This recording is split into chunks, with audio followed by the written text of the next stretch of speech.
Kembali lagi di cerita Guchen. Buat yang suka cerita ini silahkan like dan share. Buat yang belum subscribe, mau kapan subscribe-nya? Oke, kita langsung aja ke ceritanya. Semua diawali dengan perceraian. Bab 781-785. Wanita ini juga tercengang. Dia tidak menyangka Kong Muhong akan menamparkan wajahnya secara langsung. Namun pria parubaya yang berdiri itu sepertinya sudah menebaknya sejak lama. Tuan Kong, saya meminta Anda untuk meminta maaf.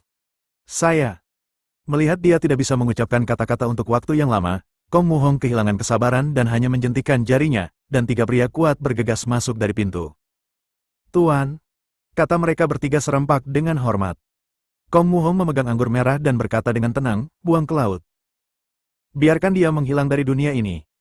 Gadis itu begitu ketakutan sehingga wajahnya langsung pucat dan kecantikannya pun pucat. Dia berpikir jika dia mencoba yang terbaik untuk menyenangkan Kong Muhong, dia bisa terbang ke langit dan menjadi seorang master. Namun dia tidak menyangka bahwa di mata para pemuda yang benar-benar berkuasa ini, mereka akan selalu menjadi komoditas yang tidak berharga, hanya sekedar barang. Saat aku membuat diriku terlihat glamor, aku akan rela kamu menyentuhku, tapi saat aku membuat diriku terlihat ceroboh, dengan sendirinya kamu akan membuangku ke tempat sampah tanpa ragu-ragu. Di mata anak-anak keluarga bangsawan ini, yang terpenting adalah bukan perempuan, dan mereka tidak akan pernah membuang terlalu banyak waktu dan tenaga untuk wanita tertentu. Belum lagi menikahi wanita yang berlatar belakang dari keluarga biasa-biasa saja, jadi para wanita yang ingin terbang ke angkasa dan menikah dengan keluarga kaya, lupakan saja. Menjadi serasi sangatlah penting.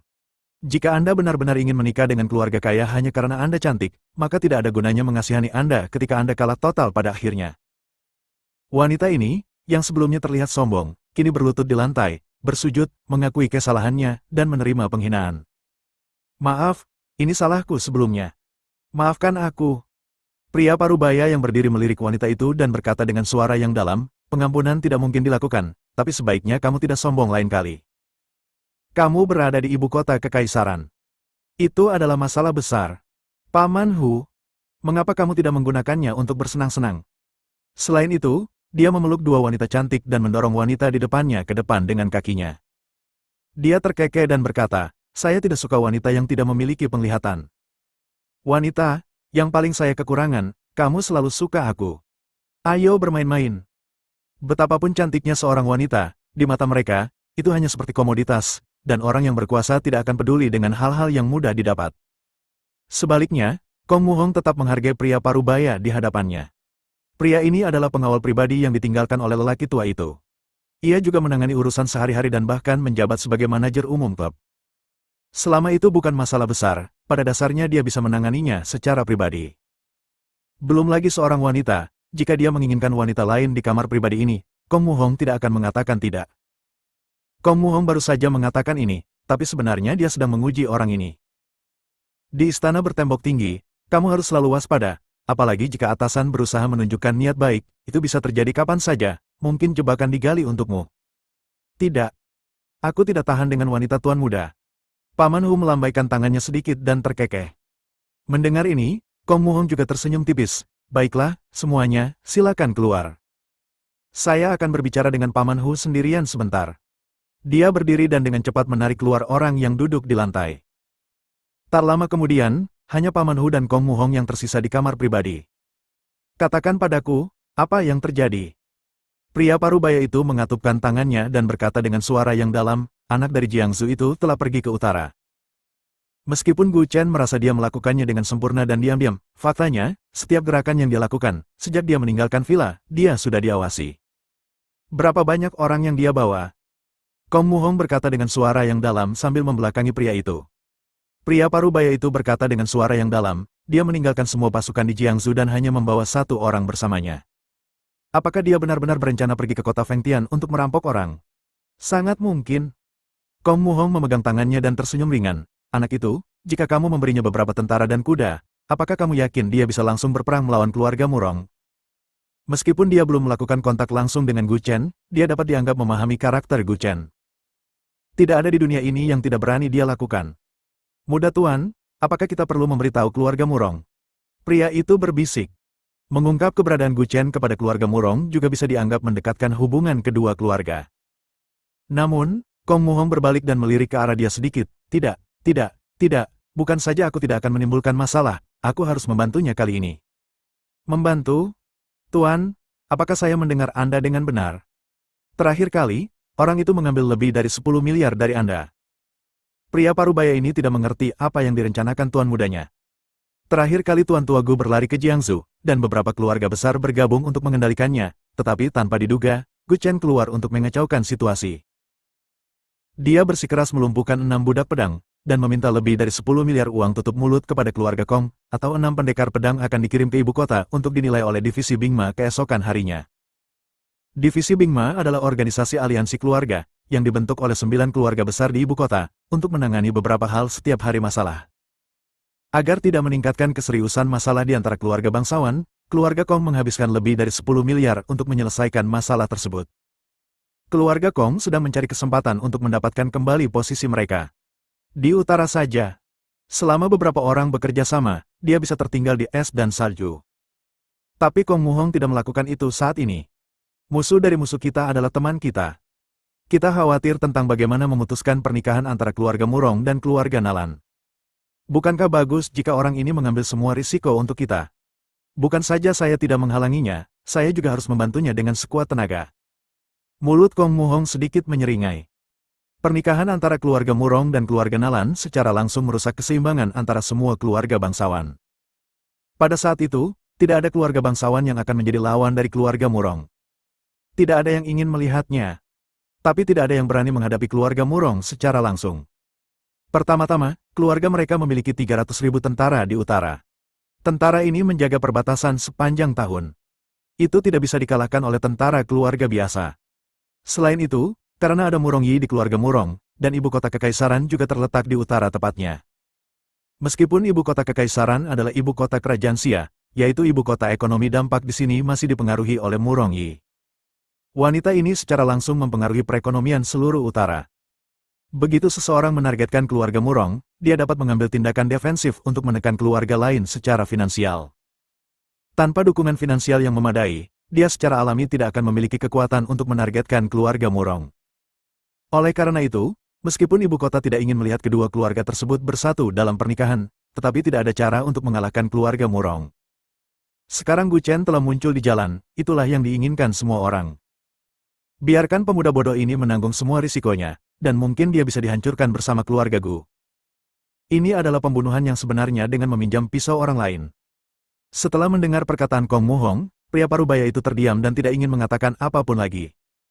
Tuan, apa yang harus kita lakukan? Kong Muhong memunggungi dia dan tersenyum ringan, kerahkan kam militer kelima, maju 100 km ke utara, dan dirikan kemah dengan seluruh pasukan. Kam militer kelima? Ini. Apakah kamu perlu meminta pendapat dari orang tua itu? Bagaimanapun, Batalion Angkatan Darat kelima adalah unit elit yang ditempatkan di luar pinggiran kota Beijing. Sekarang seluruh tentara telah berangkat dan berbaris lebih dari 100 km ke utara, mereka telah mencapai area jembatan koridor. Kekuatan keluarga Murong sudah ada. Nyatanya, tidak hanya kawasan koridor, tapi ibu kota kekaisaran pun sudah dibatasi oleh keluarga Murong di mana-mana. Satu gerakan akan melibatkan seluruh kekuatan. Belum lagi memajukan kam militer kelima sejauh 100 km, bahkan jika seluruh pasukan telah dipersiapkan, keluarga Murong akan menyadarinya dan berpikir bahwa kedua keluarga tersebut mencoba menciptakan gesekan. Jika perselisihan antar keluarga bangsawan berujung pada kemarahan maka akan menjadi perselisihan yang besar, sehingga hal ini harus dikonsultasikan kepada orang tua tersebut. Kami mengandalkan instruksi, dan hari bunga bakung dingin. Kong Muhong memegang tangannya dan tersenyum ringan, lagi pula, saya memiliki token militer di tangan saya. Jika saya mengatakan untuk mengerahkan pasukan, apakah orang tua itu akan keberatan? Tapi Tuan, bagaimana menurut Anda? Jika kita menggerakkan semua pasukan, keluarga Murong pasti akan bereaksi. Jika ada konflik antara kedua keluarga Kong tidak mampu menanggung konsekuensinya. Pria parubaya itu berkata dengan suara yang dalam. Haha, konsekuensinya. Dia berkata dengan nada meremehkan, ketika keluarga Murong dan keluarga Nalan menikah, kamu akan tahu apa konsekuensi sebenarnya. Ini. 2.000 orang dari tentara dipindahkan. Kali ini saya pergi ke kota Fengtian secara langsung. Saat ini, Gu Chen sedang berada di pesawat menuju kota Fengtian. Sudah hampir 2 jam terbang. Dalam keadaan normal, dibutuhkan 1 jam lagi untuk mencapai kota Fengtian di utara. Dari barat daya hingga timur laut, dilihat dari peta, jaraknya 2 hingga 3.000 km dan durasinya lebih dari 3 jam. Pramugari pun menutup semua tirai sehingga membuat seluruh kabin menjadi redup. Klik! Suara yang sangat samar terdengar. Itu adalah suara kamera mini yang sedang mengambil gambar. Deru mesin di pesawat sangat keras. Banyak orang mungkin tidak memperhatikan suara halus ini. Tapi Gu Chen, yang matanya sedikit tertutup, perlahan membukanya. Belum lagi suara shutter yang halus, semua perangkat elektronik di tubuh setiap orang, dia bisa mendengarnya saat melewatinya. Dia membuka matanya dan melihat seorang wanita jangkung dan cantik mengenakan seragam pramugari berjalan melewatinya. Tiba-tiba pesawat bergetar hebat. Semua orang di kabin langsung terbangun. Pesawat miring ke satu sisi, dan semua penumpang yang memakai sabuk pengaman terjatuh ke satu sisi. Belum lagi beberapa pramugari yang masih berjalan. Dia melihat seorang pramugari di lorong tanpa perlindungan apapun. Pesawat terbalik dan dia hendak terbang ke udara. Jika terjatuh kali ini, patah tulangnya dianggap tidak ringan, karena Anda berada di ketinggian, dan percepatan gravitasi saat jatuh tidak kalah dengan orang yang jatuh dari lantai 5. Bang! Kabin berguncang hebat, dan pramugari langsung melompat ke udara dari tengah lorong tanpa meraih tempat duduknya. Karena inersia, seluruh tubuhnya terbang mundur dari tengah lorong ke belakang. Jika kali ini menimpanya, hidupnya mungkin akan berakhir. Saat ini, pramugari sudah bersiap untuk duduk, berusaha sekuat tenaga untuk meringkuk menjadi bola. Tabrakan seperti ini paling-paling akan mengakibatkan cedera tulang belakang. Pesawat kembali tenang setelah mengalami benturan, dan pramugari terjun ke dada yang kuat. Terima kasih. Namun ketika pramugari mengangkat kepalanya, seluruh tubuhnya sedikit gemetar, dan kamera mini yang dia pegang di tangannya tiba-tiba terlepas dari tangannya. Orang yang berdiri di depannya tidak lain adalah orang yang baru saja diam-diam dia mengambil 2 foto, Gu Chen. Hati-hati, pesawatnya baru saja mengalami turbulensi dan belum berhenti. Gu Chen meraih kamera yang jatuh di udara dan tersenyum ringan. Terima kasih, lelucon yang luar biasa. Pramugari menundukkan kepalanya dan tersenyum dengan sangat sopan. Bisakah Anda mengembalikan barang itu kepada saya? Tentu saja. Dia menyerahkan kamera mini, jangan lakukan itu lagi. Itu akan hilang, kamu tidak seberuntung itu setiap saat. Tapi begitu dia mengambil 2 langkah, Gu Chen berbalik dan menatap wanita itu dengan dingin. Tidak masalah memotretku secara diam-diam, tapi kamu harus ingat untuk mengambil foto yang terlihat keren. Pramugari tiba-tiba berkata tanpa suara. Ternyata dia sudah tahu bahwa dia diam-diam memotretnya, tapi dia sangat sopan dan menyelamatkannya. Jika bukan karena dia sekarang, dia mungkin akan menabrak pagar pembatas dan mematahkan tulang punggungnya. Dalam beberapa hari terakhir, Murongi juga telah memberitahu berbagai maskapai penerbangan untuk memeriksa orang-orangnya. Selama mereka menemukan jejak Gu Chen dan mengambil foto, mereka bisa mendapatkan hadiah 300.000 yuan jika mereka melaporkan informasi yang berguna. Namun, pramugari menyalakan kamera mini dan menghapus semua foto tadi. Setelah kembali ke tempat duduk, radio tiba-tiba berdering. Penumpang yang terhormat, maafkan kami. Pesawat baru saja mengalami aliran udara sehingga menyebabkan badan pesawat bergetar. Pesawat telah melewati troposfer dan akan tiba di tujuannya, Bandara Jiamusi, Kota Fengtian dalam 10 menit. Kru ingin menyampaikan permintaan maaf kami kepada penumpang atas apa yang baru saja terjadi. Maaf, kata penyiar, dan pramugari di kiri dan kanan terlihat membungkuk dalam-dalam kepada penumpang kelas 1. Wajar jika pesawat mengalami turbulensi di musim dingin. Bahkan terkadang terjadi hujan dan salju, yang akan berdampak lebih besar. Orang yang sering terbang terbiasa dengan turbulensi. Namun, kondisi Lan Wancheng tampaknya tidak baik. Dia memegang kantong plastik dengan kedua tangannya dan mulai muntah. Saudara Chen, tolong biarkan aku turun, aku benar-benar tidak tahan lagi. Naik pesawat akan membunuhku. Kale begitu lompat tinggi saja ke langit. Lupakan saja. Jantung Lan Wancheng berdetak kencang ketika dia melihat bagian luar, sayang sekali kita pergi ke kota Fengtian. Itu benar. Dia tiba-tiba bereaksi dan berbalik kepalanya. Dia bertanya dengan suara rendah, pramugari itu sepertinya diam-diam merekammu barusan. Aku curiga keberadaan kita mungkin telah terungkap. Biarkan dia mengambil gambarnya, kamu tidak perlu takut, oke? Tidak mungkin. Aku akan muntah lagi. Pesawat turun perlahan. Siang harinya, mereka telah sampai di kota Fengtian. Saat berada di dalam kabin, mereka tidak memperhatikan cuaca di luar. Mereka hanya merasakan hamparan luas berwarna putih. Namun setelah turun dari pesawat, keduanya langsung kebingungan. Begitu keduanya tiba di Bandara Jiamusi, mereka sudah menggigil kedinginan. Tidak menggigil lagi, tetapi begitu mereka berdua keluar dari bandara, kaki mereka tampak mati rasa.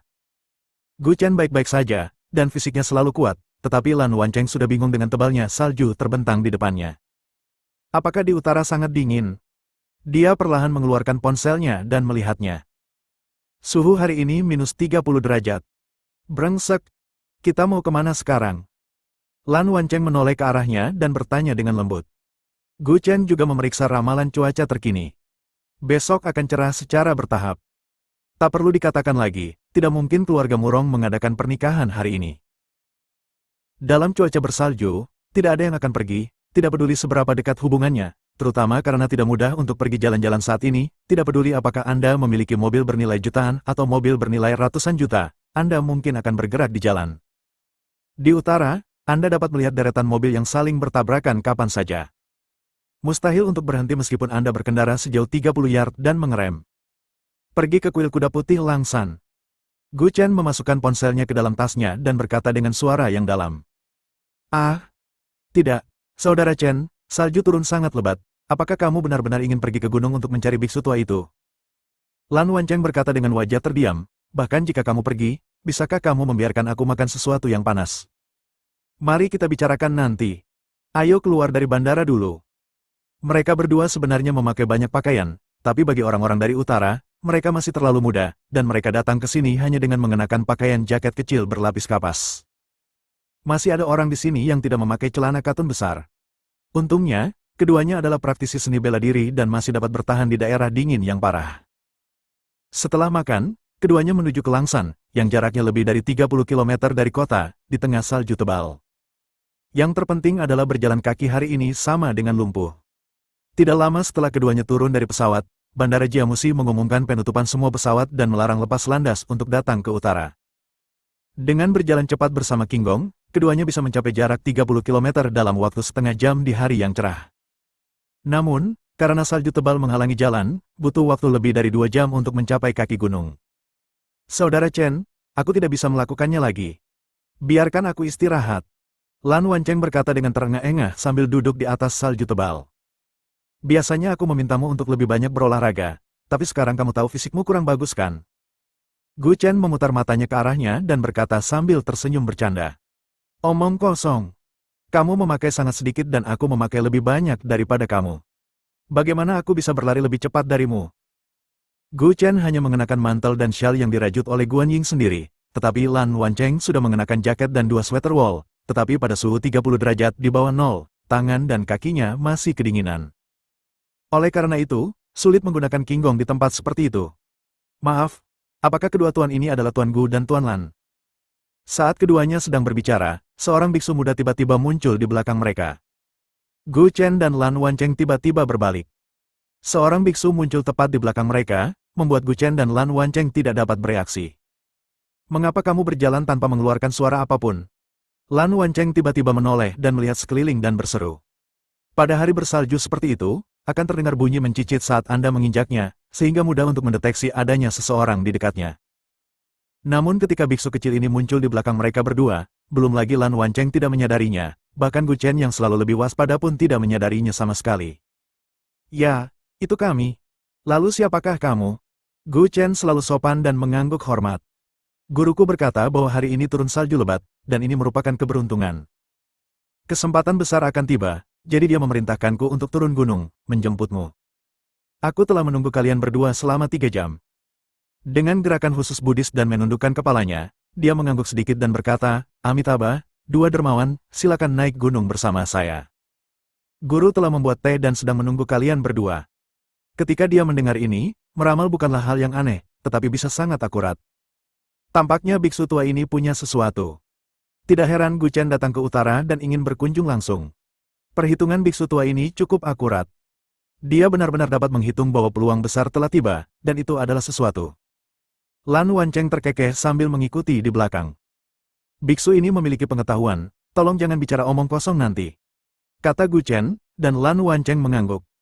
Butuh waktu sekitar 1 jam untuk berjalan di jalan pegunungan, yang semuanya berupa jalan tangga batu.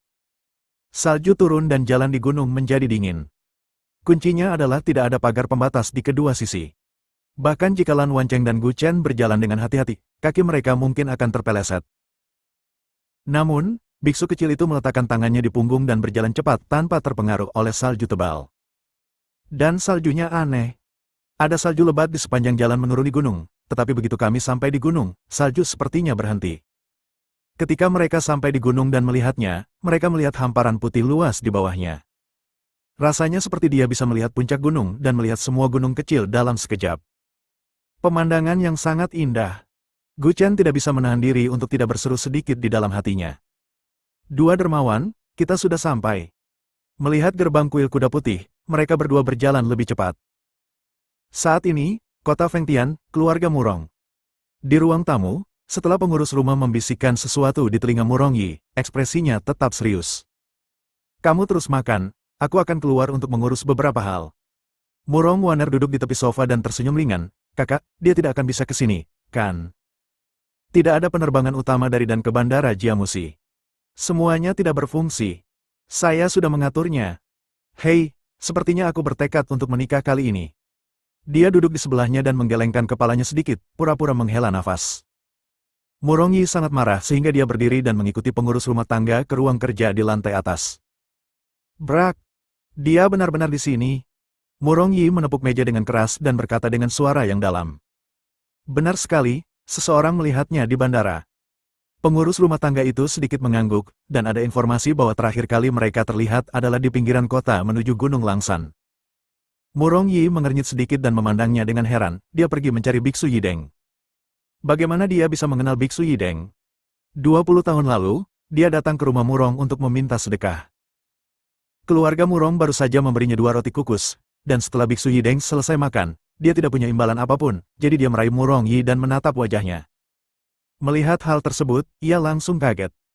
Ia mengatakan bahwa wanita ini sangat berharga dalam hidup dan bisa menjadi sosok yang akan mempengaruhi keluarga akan makmur dalam 3 generasi.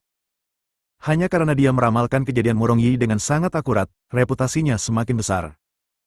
Banyak orang kaya menghabiskan banyak uang untuk memintanya melihat wajah mereka, tetapi pada dasarnya semuanya kembali sia-sia, karena mereka bahkan tidak bisa melihat dia. Biksu Yideng ini juga merupakan Buddha hidup yang terkenal di kota Fengtian.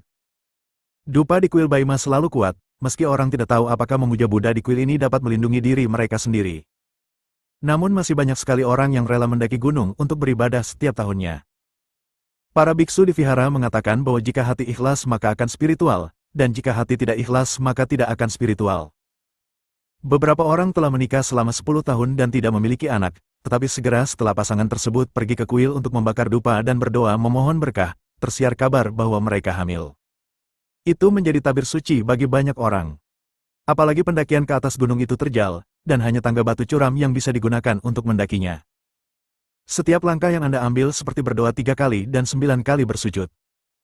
Hanya ketika Anda benar-benar masuk ke dalam kuil, Anda bisa dianggap saleh. Biarkan orang-orang mengepung Langsan. Karena dia naik gunung, jangan pernah berpikir untuk turun. Murong Yi memegang tangannya dan berkata dengan suara yang dalam, atur penyergapan di kaki gunung, dan biarkan semua orang masuk dari luar kota.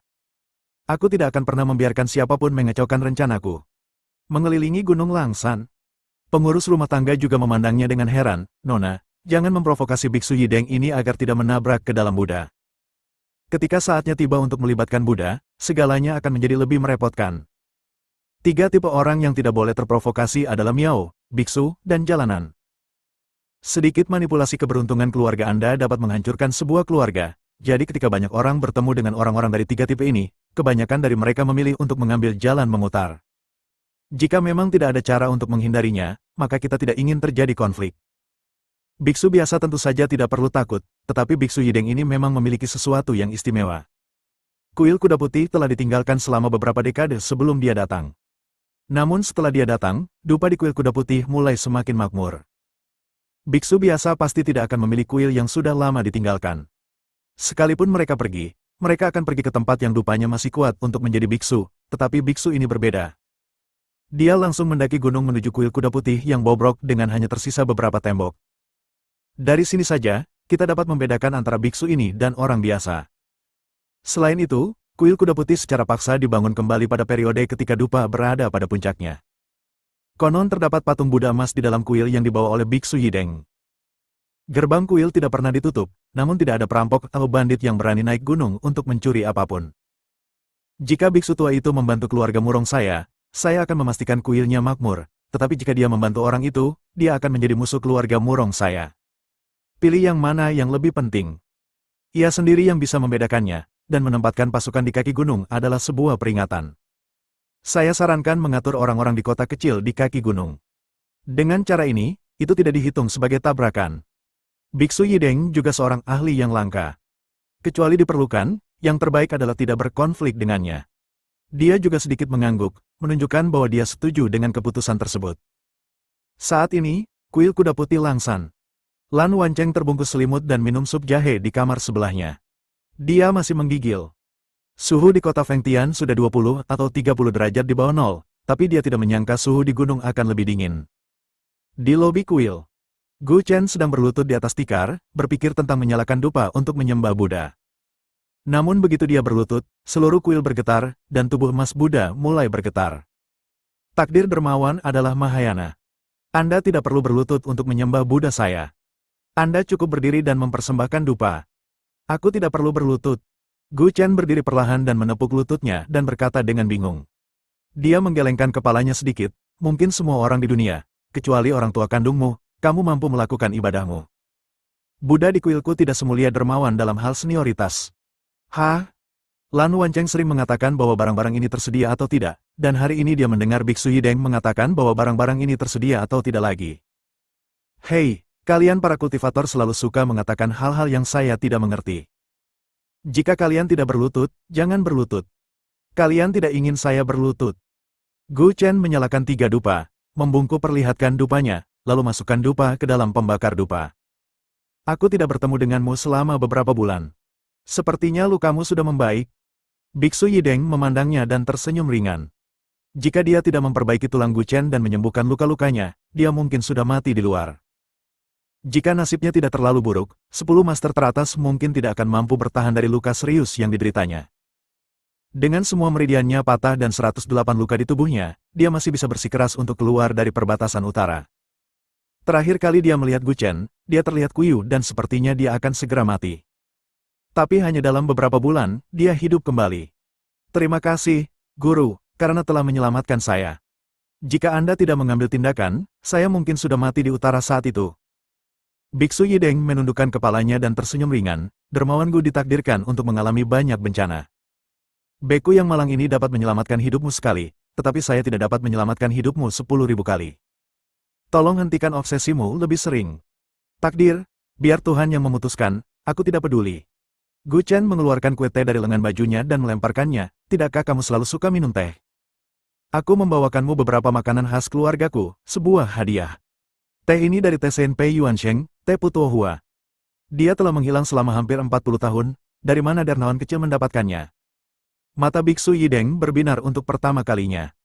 Terakhir kali meminum teh ini lebih dari 30 tahun yang lalu. Dia meminumnya secara kebetulan ketika dia masih remaja, terus terang, sulit baginya untuk mencicipi teh yang dibuat oleh Roh Kudus. Gu Chen meminta gurunya untuk mengirim teh ini dari pulau. Adapun apakah teh itu dibuat oleh Ti Senpei Yuansheng, dia tidak tahu. Yang dia tahu hanyalah bahwa di tebing pulau itu, hiduplah seorang lelaki tua yang tahu cara menyeduh teh. Konon usianya sudah 100 tahun.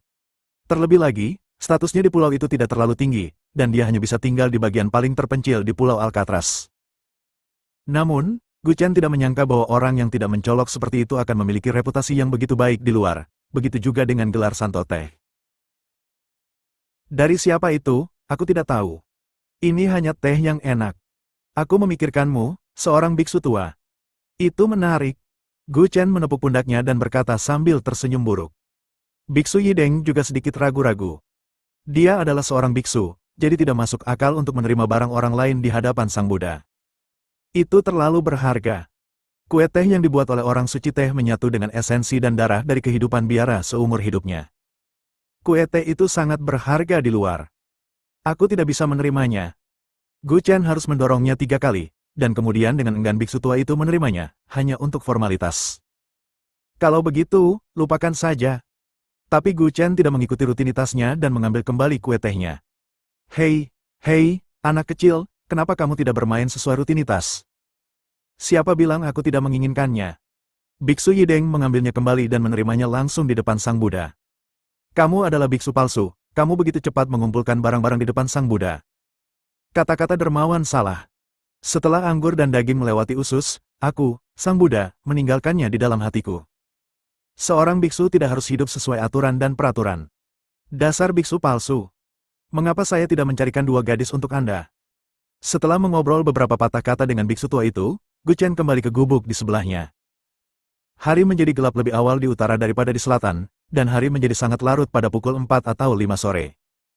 Di dalam ruangan, Lan Wancheng juga terus menambahkan kayu bakar di bawah tempat tidur, membuat wajahnya terlihat sedih. Tidak ada pemanas di gunung, dan cuacanya minus 30 derajat Celcius. Jika Anda tidak membakar kayu bakar secara manual, Anda mungkin akan membeku menjadi es loli sebentar lagi. Ahem, Saudara Chen, apa salahnya kita menginap di hotel di luar? Mengapa kita harus datang ke gunung ini? Kamu tidak menyangka biksu tua ini akan melawan keluarga Murong demi kita, kan? Kata Lan Wancheng berat. Dia mengeluh setelah batuk beberapa kali. Bukankah menyenangkan menemukan hotel di kota Fengtian di mana Anda dapat tidur dengan nyaman dan memiliki penghangat ruangan? Dia harus datang ke gunung ini untuk menderita lagi. Bagian dalam ruangan ini seperti gudang es. Bahkan bagi seorang praktisi seni bela diri, tidur di lingkungan seperti itu mungkin akan sangat tidak menyenangkan. Apa yang kamu tahu? Keberadaan kita mungkin sudah lama diketahui oleh keluarga Murong. Selama kita menginjakan kaki di kota, dalam waktu 2 jam, orang-orang akan memotong jalan kita bolak-balik. Apakah kamu masih bisa tidur nyenyak? Gu Chen sedang berbaring di atas tempat tidur dengan menyilangkan kaki dan tersenyum ringan. Hal ini membuat Lan Wancheng mengerutkan bibirnya. Kalau begitu jika keluarga Murong juga tahu bahwa kita akan mendaki gunung, bukankah itu lebih berbahaya? Mereka hanya perlu mengirim orang untuk menjaga kaki gunung dan mengerahkan pasukan untuk potong sumber airnya, maka kita tidak akan terjebak sampai mati. Ah, keluarga Murong sangat mampu. Jika dia berani membakar gunung dan sungai, aku akan benar-benar melihat mereka dengan kekaguman. Kata Gu Chen dengan ekspresi bercanda di wajahnya. Terlihat bahwa Murong Yi tidak menganggapnya serius, dan Gu Chen juga tidak menganggap serius keluarga Murong. 3 sekte Miao, Biksu, dan Taoisme adalah sekte yang paling tidak ingin diprovokasi dan tidak berani diprovokasi oleh dunia sekuler. Keluarga Murong paling-paling merupakan perwakilan dari batas kekuatan keluarga bangsawan dalam masyarakat modern. Tapi dia bukanlah perwakilan terkuat dari seluruh kerajaan Xia. Ada terlalu banyak orang yang lebih kuat dari keluarga Murong. Bahkan keluarga tersembunyi pun belum angkat bicara. Apa arti sebuah keluarga dalam masyarakat modern? Gu Chen juga percaya pada kekuatan Biksu Yideng dan berani naik gunung. Bagaimanapun, dia adalah seorang pengusaha yang berkualitas. Bagaimana dia bisa merugi? Ngomong-ngomong, ada satu hal lagi. Gu Chen berbaring di tempat tidur dengan kepala di tangan dan kaki disilangkan dan terkekeh. Mengapa saya merasa dunia seperti hancur ketika saya hanya ingin berlutut di hadapan Sang Buddha di dalam kuil? Sebelumnya Lan Wancheng juga merasakannya di dalam ruangan. Pada saat itu, keadaan gelap, angin dan salju kencang, tetapi menghilang lagi dalam sekejap mata. Kemungkinan yang paling mungkin adalah Gu Chen berlutut di depan seseorang dan kemudian segera bangkit kembali ketika dia menyadari ada yang tidak beres. Yang disebut orang tua yang peduli dengan tubuh, rambut, dan kulitnya hanya berlutut dengan santai. Lan Wancheng berkata dengan lembut sambil duduk di tanah sambil menambahkan kayu bakar kekang. Semua orang di dunia berlutut kepada Buddha, mengapa mereka baik-baik saja? Manusia bisa berlutut, tapi kamu tidak bisa. Kamu akan mengerti di masa depan.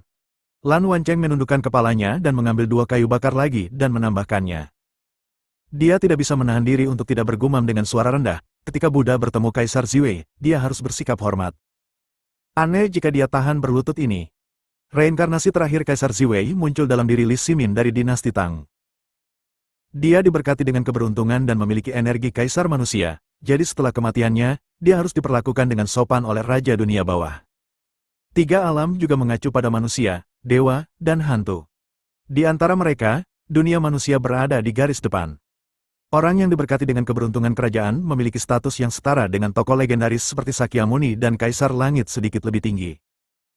Setelah Lan Wancheng mengisi kayu bakar, dia berbaring di tempat tidur dan akhirnya merasakan kehangatan di tubuhnya yang membeku. Saudara Chen, kamu bisa tidur dulu. Saat apinya padam, saya akan menambahkan lebih banyak.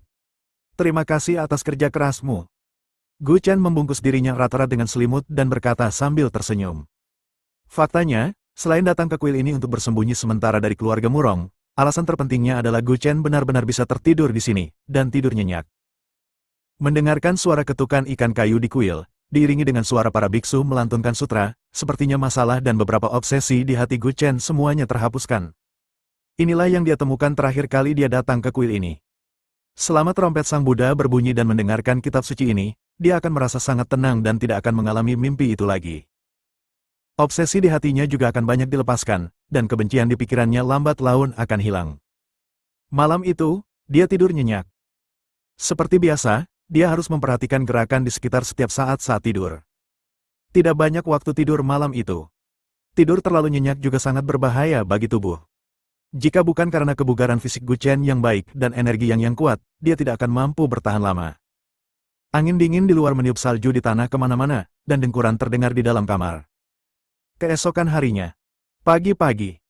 Cuaca badai salju kemarin tiba-tiba cerah hari ini, dan matahari bersinar di puncak gunung, menciptakan pemandangan yang mirip dengan cahaya Buddha. Dua biksu muda, satu di kiri dan satu lagi di kanan, sedang menyapu salju di tanah di dalam kuil, mencoba menerangi jalan menuju pintu sebanyak mungkin. Karena biksu itu memberitahu mereka pagi-pagi sekali bahwa mungkin ada tamu yang datang pagi ini, maka mereka perlu membersihkan tumpukan salju di luar pintu. Jam 7 pagi. Cuaca cerah dan jarang terjadi hari cerah, namun di utara saat matahari bersinar lebih dingin dibandingkan saat turun salju lebat. Saya tidak akan menjelaskan prinsipnya di sini. Jika Anda tidak mengerti, kembalilah dan tanyakan pada guru fisika SMA Anda. Saat dua biksu muda sedang membersihkan salju, seorang pria berjas dan sepatu kulit masuk dari pintu. Maaf, apakah guru Mua ada di sini? Saya di sini untuk mengunjungi Tuan Yideng. Pria parubaya berjas dan berdasi berkata dengan lembut. Biksu muda itu mengangkat kepalanya dan melirik ke arahnya, lalu menundukkan kepalanya dan terus menyapu salju, seorang anggota keluarga Murong. Ya, masuk, guru sudah membuat teh dan sedang menunggu. Pria berjas dan sepatu kulit itu mengangguk. Dia memberi isyarat dan mengikutinya masuk. Sekelompok orang mengikuti di belakang mereka dan ingin memasuki kuil, tetapi mereka dihentikan di luar oleh dua biksu muda yang membawa sapu. Maaf, kata guru, tidak ada orang lain yang diizinkan masuk. Kedua biksu muda itu memberi isyarat siap mengambil tindakan kapan saja. Beberapa pria di luar pintu merasa sedikit tidak puas, jadi mereka menyingsingkan lengan baju mereka untuk mempersiapkan diri memberi pelajaran kepada kedua biksu ini. Hei! Tidak peduli seberapa besar atau kecilnya, keluarga Murong kita datang untuk membakar dupa dan menyembah Buddha, dan kamu tetap tidak mengizinkan kami masuk. Benar. Percaya atau tidak, kuilmu akan dibongkar. Tanpa perlindungan keluarga Murong kami, kuil ini bahkan tidak akan memiliki dupa. Apa yang salah? Keluar dari sini dan biarkan kami masuk. Saya juga ingin membakar sebatang dupa untuk membantu saya segera menemukan istri yang baik. Bersambung.